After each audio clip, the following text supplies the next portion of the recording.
Hariom, good morning to all of you. मेरा channel Lakshya coaching JK में आपका स्वागत है। चलिए नेक्स्ट क्वेश्चन पे आते हैं। लिखा है X Y and X dash Y dash are two parallel tangent. तो एक है ये एक्स वाई, दूसरा एक्स डैश वाई डैश ये है। ये दोनों क्या है? पैरेलल हैं। और है क्या? टेंजेंट्स है। ये दोनों टेंजेंट्स पैरेलल एक दूसरे के हैं। एक सर्कल का भी थे सेंटर ओ, इसका सेंटर ओ है। And another tangent A B, यानी ए बी एक अनदर टेंजेंट्स है with point contact of the C intersecting XY at A and X dash Y dash at B। यानी ये जो है एक टेंजेंट जो इस सर्कल को C पर कांटेक्ट है, यानी टच कर करके जा रहा है, XY को A पर और X dash Y को B पर काट रहा है। तो प्रूव दैट AOB, ये हमें 90 डिग्री प्रूव करना है, इसको दिखाना है 90 डिग्री। ठीक है, बहुत बेहतरीन क्वेश्चन है। अब मजा आ जाएगा क्वेश्चन को करने के लिए। चलिए हम क्या करेंगे, ये जो पॉइंट कांटेक्ट है ना, इसको हम क्या कर देंगे, इसको मिला लेंगे। ठीक है, अब मिलाने की जरूरत नहीं है, कोई जरूरत नहीं है, मिलाओ मत, कोई जरूरत नहीं है इसकी। ठीक, इसको सॉल्व करते हैं। तो एक चीज बताओ हमें, ये क्या है? सेंटर है आपका। ये क्या है? कॉमन एक्सटीरियर पॉइंट है ना। तो इस सेंटर से ये गया और ये कॉमन एक्सटीरियर पॉइंट से ये एक टेंजेंट है, एक ये टेंजेंट है। टू टेंजेंट्स जब है तो ये क्या करेगा? ये और ये दोनों आपस में बराबर होंगे। इस पूरे ए को बाइसेक्ट करेगा। अगर ये 100 रहता तो ये 50 और 50 हो जाता, 90 रहता तो 45-45 हो जाता। ठीक ना, यानी बाइसेक्ट करेगा। क्यों भाई? कि कॉमन एक्सटीरियर पॉइंट से टू टेंजेंट्स जा रहे हैं और ये सेंटर से ए को इस कॉमन एक्सटीरियर पॉइंट को मिलाया जाए तो दो एंगल ये जो बनेंगे वो हमेशा क्या होंगे? इक्वल होंगे। यानी ओ ए को क्या करेगा? ओ ए एंगल ए को बाइसेक्ट करेगा। ठीक, उसी प्रकार से यहां पर भी ये जो बी को क्या करेगा? ओ बी बाइसेक्ट करेगा क्यू बी सी को। तो ये एंगल और ये एंगल बगल वाला क्या होंगे? आपस में बराबर होंगे। मतलब ये वाला एंगल क्या होगा? इस बी का हाफ होगा, आधा होगा। और ये वाला एंगल क्या होगा? ए का हाफ होगा। हमको इसकी जरूरत है। ठीक है, तो चलिए सबसे पहले हम क्या करते हैं कि ये टेंजेंट और ये टेंजेंट है, तो ये रेडियस है, तो ये क्या होगा? परपेंडिकुलर। तो ये हमें मिलेगा 90 और ये भी क्या मिलेगा? 90। ये भी 90, ये भी 90। तो एक बात बताओ, क्यू बी ए पी क्या हो जाएगा? एक क्वाड्रिलेटरल हो जाएगा। तो जब ये दोनों 90-90 हैं तो इन दोनों का सम क्या होगा? बी और ए का 180 होगा। क्यों? क्योंकि क्वाड्रिलेटरल के सभी एंगल्स का सम जो होता है 360 होता है।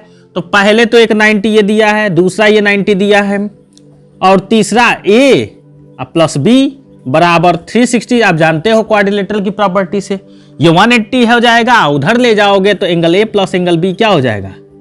180 ही आएगा। और इसका हाफ करोगे, इसका हाफ करोगे तो ए का हाफ, बी का हाफ, तो इसका भी तो हाफ करना पड़ेगा ना। तो ये क्या आ जाएगा? 90 डिग्री आ जाएगा। ये क्या आएगा? 90 डिग्री। ए का हाफ और बी का हाफ क्या कहलाएगा? ये वाला एंगल कहलाएगा। ए का हाफ और बी का हाफ ये वाला एंगल कहलाएगा। यानी इन दोनों का सम कितना आ गया? 90। तो जाहिर सी बात है कि ये क्या हो जाएगा? 90 बाई ट्रायंगल प्रॉपर्टी से। तो यही प्रूव करना था। अब इसी को यहां पे सॉल्यूशन करके लिखना है। चलिए सॉल्यूशन करते हैं। टेंजेंट्स, पैरेलल टेंजेंट्स भी है। ठीक है जी, हम ये नहीं भी लिखेंगे 90-90 तो भी हमारा काम बन जाएगा, क्योंकि ये क्या है? ये और ये पैरेलल है। तो जब कोई लाइन पैरेलल्स होते हैं तो ये जाता है ऐसे लाइन, तो इन दोनों का सम क्या होता है? 180 बाई कोएंटेरियर से। इन दोनों का सम हमें 180 मिल जाता है। ठीक है ना। तो इसे लिखने की कोई जरूरत हमें नहीं है, हमको वैसे ही मिल जाएगा। तो चलिए यहां पे हम लिख लेते हैं। लिखेंगे क्या कि X Y parallel to X dash Y dash given दिया है, तो इसलिए by co-interior angle, co-interior angles, तो इसलिए angle A plus angle B equal to angle A plus angle B equal to क्या हो जाएगा? 180 बाई को एंटेरियर। आप जानते हो कि एक ही तरफ के कोणों का योग जो होता है 180 होता है यूपी बोर्ड में। ठीक है ना जी, और उसी को को एंटेरियर एंगल्स बोलते हैं। ठीक, यानी ए प्लस बी का सम 180 हो गया। अब क्या कर दो इसमें? Divided by 2 in both side. Divided by 2 in both side, यानी एंगल ए का क्या हो जाएगा? आधा हो जाएगा। एंगल बी का भी क्या हो जाएगा, आधा हो जाएगा, बराबर इसका भी क्या होगा, आधा। यहां पे क्या किया मैंने, divided by 2 in both sides. इसको इधर भी लिख सकते हो, ऐसे भी लिख सकते हो, उधर भी लिख सकते हो, ठीक है। अब इसको हाफ एंगल ए लिख लो, इसको हाफ एंगल बी लिख लो, और इसको कटा लो भैया, तो ये क्या हो जाएगा 90 डिग्री। अब इसको आप इक्वेशन नंबर फर्स्ट ले लो, ठीक है जी।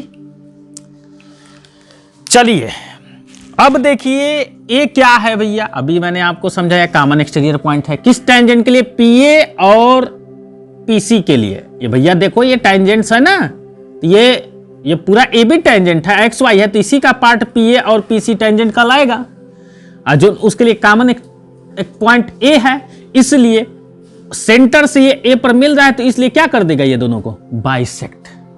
तो लिखेंगे पी ए, टेंजेंट्स लिखोगे कैसे, tangents P A, tangents P A and C Q is a common point, common exterior point, ये तो हटा दो भैया, ये तो समझाने के लिए क्या था, common exterior point A. Join क्या किया गया है, OA को इसमें मिलाया गया है, ठीक ना। अब बस इतना ही लिख दो, अब इससे मिलेगा therefore OA bisect angle A. OA क्या करेगा, ए को बाइसेक्ट करेगा, इसलिए हमें क्या मिलेगा, OAB angle OAB equal to half angle A, angle A का हाफ क्या मिलेगा हमें, OAB। क्लियर, ठीक। सिमिलरली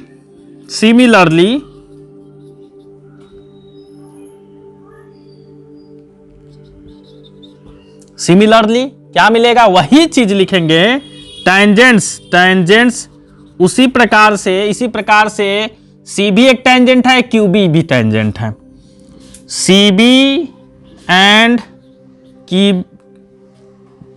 QB आर, यहां पेज नहीं, are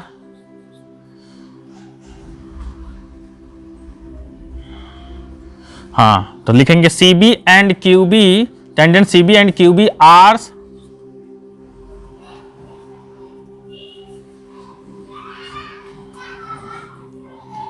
tangents PA and CQ है कॉमन एक्सटीरियर पॉइंट A, रख रहा है ना दोनों, तो उसी तरीके से ये भी हो जाएगा, have common exterior point, exterior point, कौन सा पॉइंट कॉमन एक्सटीरियर पॉइंट रख रहा है, B रख रहा है।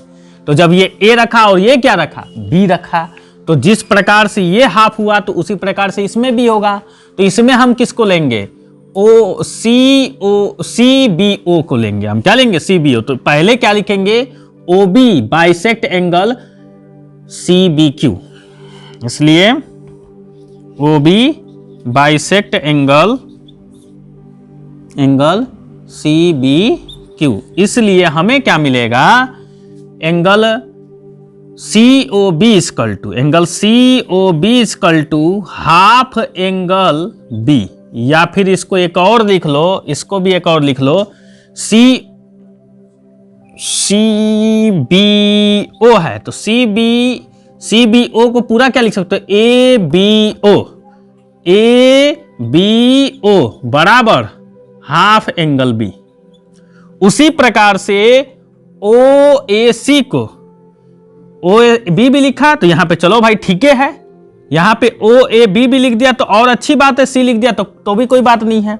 हम यहां पे C भी लिख सकते थे, OAC, तो इसको भी मत लिखो यहां पे, तुम यहां पे डायरेक्ट लिख दो, CBO को ABO लिख दो, ठीक है, ABO लिख दो, इससे भी काम बन जाएगा।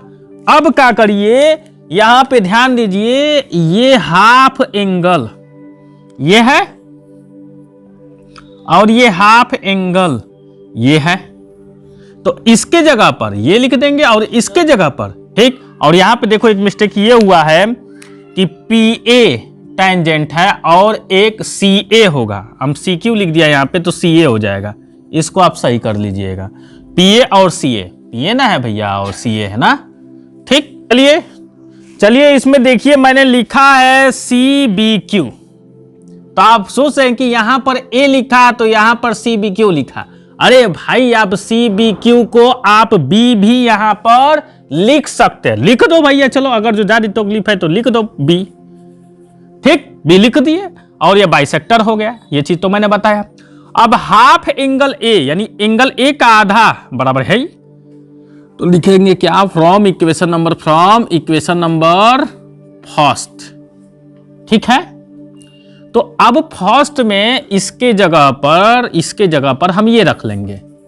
अगर और भी लिखना चाहोगे तो स्पष्ट पूरा क्लियर करने के लिए तो इसको भी इक्वेशन बना लो, तो from equation of first, second and third, और क्लियर हो जाएगा, ठीक है। चलिए तो हम हाफ एंगल A की जगह पे OAB लिख दे, तो लिखिए चलिए, इसके जगह पे क्या लिखोगे, OAB, प्लस उसी प्रकार एंगल B का हाफ को क्या लिख सकते हैं, AOB,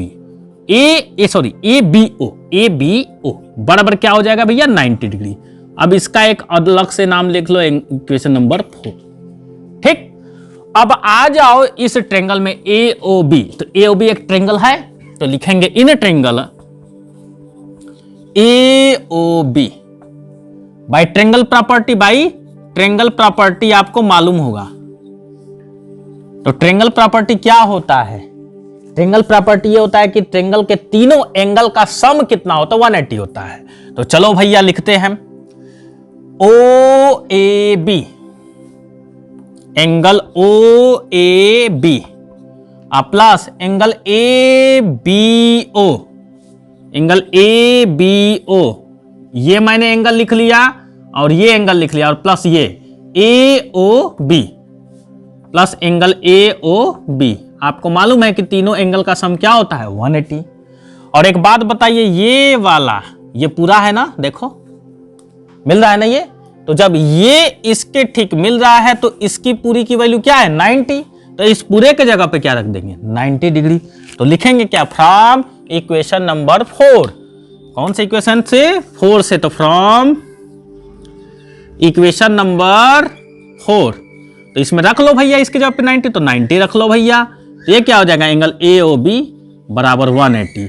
अब क्या करोगे, ये प्लस है इधर ले जाओगे तो क्या होगा, AOB equal to 180 minus 90 degree, that means AOB बराबर 90 डिग्रीज। यही प्रूव करना था हमें, AOB बराबर 90। तो देखिए यहाँ पे धड़ल्ले से मैंने प्रूव कर दिया, थोड़ा समय लगा लेकिन अच्छे से समझ में आया। आपको तकलीफ ज़्यादा नहीं हुआ होगा, थोड़ा सा तकलीफ हुआ होगा तो माफ़ करिएगा।